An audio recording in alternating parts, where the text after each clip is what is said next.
اللہم صلی علی رسولہ الکریم۔ سامعین محترم، میں آج آپ کے سامنے میت کو غسل دینے کی فضیلت کو بیان کروں گا اور اس میں جو رائج جو کوتاہیاں آج کل عوام کے اندر مشہور ہیں ان کو بھی قرآن و احادیث و فقہ کی روشنی میں بیان کروں گا۔ سامعین محترم، سب سے پہلی بات یہ ہے کہ غسل دینے کی فضیلت میت کو، یہ جہاں ایک اہم فریضہ ہے وہاں متعدد روایات سے اس کی بڑی فضیلت بھی ثابت ہے۔ چنانچہ حضور اقدس صلی اللہ علیہ وسلم کا ارشاد ہے، جو میت کو غسل دے تو گناہوں سے ایسے پاک ہو جاتا ہے جیسے اب ماں کے پیٹ سے پیدا ہوا، اور جو میت کو کفن پہنائے اللہ تعالیٰ اس کو جنت کا جوڑا پہنائیں گے۔ یہ روایت جس کا ترجمہ میں نے آپ کو کیا ہے یہ مجموع الزوائد کے اندر موجود ہے۔ عن جابر بن عبد اللہ رضی اللہ تعالی عنہ قال قال رسول اللہ صلی اللہ علیہ وسلم من حفر قبرا بنى الله له بيتا في الجنة ومن غسل ميتا خرج من ذنوبه كيوم ولدته أمه ومن كفن ميتا كسواه الله من حلل الجنة ومن عزى حزينا ألبسه الله التقوى وصلى على روحه في الأرواح ومن عزى مصابا كساه الله حلتين من حلل الجنة لا تقوم لهما الدنيا إلى آخره۔ سامعین محترم، مسند عبد الرزاق کے اندر بھی روایت موجود ہے، من غسل میتا خرج من خطیئته مثل یوم ولدته امه۔ اسی طرح مکارم الاخلاق للطبرانی کے اندر بھی روایت موجود ہے، قال رسول اللہ صلی اللہ علیہ وسلم من حفر قبرا بنى الله له بيتا في الجنة وأجرى له مثل أجره إلى يوم القيامة ومن غسل ميتا خرج من الخطايا كيوم ولدته أمه ومن كفن ميتا كساه الله عدد أثوابه من الجنة۔ اسی طرح مصنف ابن شیبہ کے اندر ابن ابی شیبہ میں روایت موجود ہے، من غسل میتا فأدى فيه الامانہ، جو شخص میت کو غسل دے اور امانت داری کا مظاہرہ کرتے ہوئے اس کے عیب کو چھپائے، فأدى فيه الامانہ خرج من ذنوبه، تو وہ گناہوں سے ایسے پاک ہو جاتا ہے کیوم ولدته امه، جیسے اب ماں کے پیٹ سے پیدا ہوا۔ مصنف عبد الرزاق کے اندر بھی روایت موجود ہے۔ اسی طرح مجموع الزوائد کے اندر بھی روایت موجود ہے، جو شخص میت کو غسل دے اور اس کے عیب کو ظاہر نہ کرے تو اللہ تعالیٰ اس کے 40 بڑے گناہوں کو معاف فرما دیتا ہے۔ اسی طرح مستدرک حاکم کے اندر روایت موجود ہے، جو شخص میت کو غسل دے اور اس کے عیب کو ظاہر نہ کرے تو اس کی 40 مرتبہ مغفرت کر دی جاتی ہے۔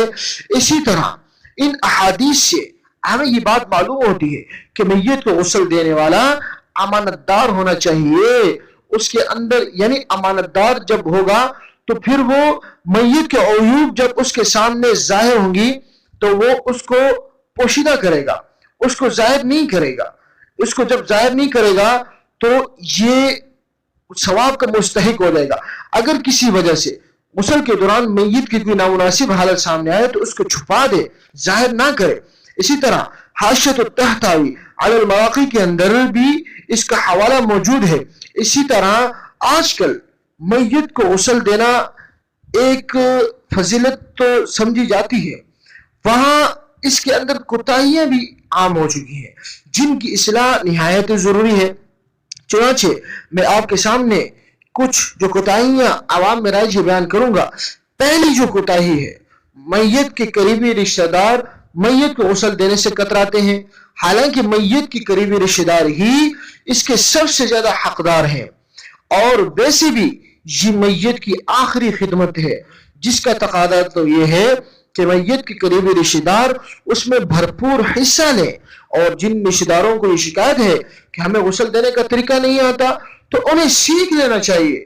ویسے تو یہ ظاہر سی بات ہے کہ میت کو قریبی رشتہ داروں کے علاوہ دیگر لوگ بھی غسل دے سکتے ہیں، بلکہ سبھی کے دل میں اس خدمت کا جذبہ ہونا چاہیے۔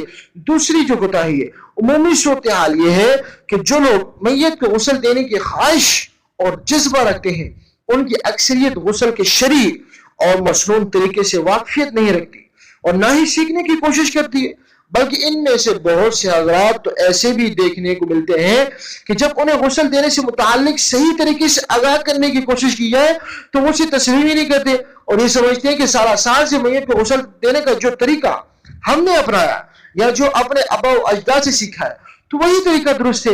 اس کے علاوہ یہ دیگر باتیں دو حاضر کے مولویوں کی ایجاد ہے. اس طرح کی تمام باتوں کی شریعت کی نظر میں کوئی اہمیت اور وقت نہیں ہوتی. غسل سے متعلق شریعت کے احکام سے ناواقفیت کی جو خرابیاں ہیں وہ بنیادی طور پہ دو ہیں. پہلی خرابی، ایسے لوگ میت کو سنت اور شریعت کے مطابق غسل دے نہیں پاتے. دوسری خرابی، ایسے لوگ میت کو غسل دیتے وقت ایسی سنگین غلطیاں کر بیٹھتے ہیں کہ جس کے نتیجے میں یہ لوگ گناہگار ٹھہرتے ہیں. گویا کہ ایک ثواب اور فضیلت کا عمل بھی گناہ کا ذریعہ بن جاتا ہے. تو ظاہر ہے کہ یہ دونوں خرابیاں قابل اصلاح ہیں. اس لیے پہلے میت کو غسل دینے کا طریقہ سیکھ لینا چاہیے. تیسری بات، غسل دیتے وقت میت کے سطر کو ڈھانپنے اور اس سے نگاہ بچانے کا اہتمام نہیں کیا جاتا، کیونکہ نہ تو انہیں یہ معلوم ہوتا ہے کہ میت کا سطر کہاں سے کہاں تک ہے، اور نہ ہی یہ احساس ہوتا ہے کہ میت کے سطر سے نگاہ بچانا کس قدر ضروری ہے.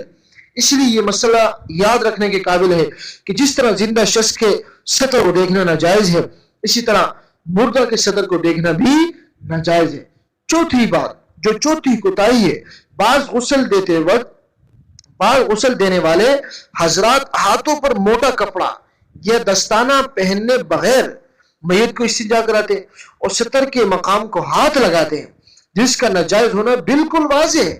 اور پانچویں کوتاہی جو عوام میں رائج ہے وہ یہ ہے کہ میت کو غسل دینا بھی ایک امانت داری اور رازداری کا معاملہ ہے. اس لیے غسل کے دوران کسی وجہ سے میت کی کوئی نامناسب صورتحال سامنے آئے تو اس کو چھپا دینا چاہیے. بعض لوگ اس میں بڑی کوتاہی کرتے ہیں اور کوئی عیب نظر آتے ہی اسے پھیلا دیتے ہیں.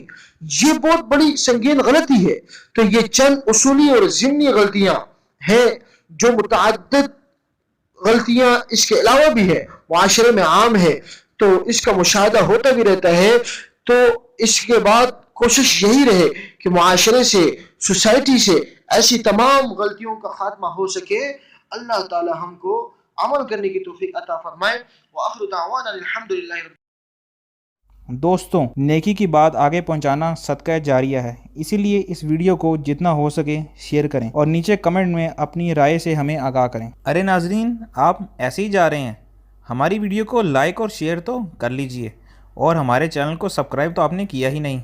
یہ بالکل فری ہے، اسے سبسکرائب کرنے سے آپ کو ہماری ویڈیوز روز نوٹیفیکیشن کے ذریعے مل جایا کریں گی. تو ہمارے چینل کو جلدی سے کر لیجیے سبسکرائب. ہم آپ سے دوستوں، نیکی کی بات آگے پہنچانا صدقہ جاریہ ہے، اسی لیے اس ویڈیو کو جتنا ہو سکے شیئر کریں اور نیچے کمنٹ میں اپنی رائے سے ہمیں آگاہ کریں. ارے ناظرین، آپ ایسے ہی جا رہے ہیں، ہماری ویڈیو کو لائک اور شیئر تو کر لیجئے، اور ہمارے چینل کو سبسکرائب تو آپ نے کیا ہی نہیں. یہ بالکل فری ہے، اسے سبسکرائب کرنے سے آپ کو ہماری ویڈیوز روز نوٹیفیکیشن کے ذریعے مل جایا کریں گی. تو ہمارے چینل کو جلدی سے کر لیجیے سبسکرائب. ہم آپ سے ملتے ہیں کل اسی طرح کے کسی اور ویڈیو میں.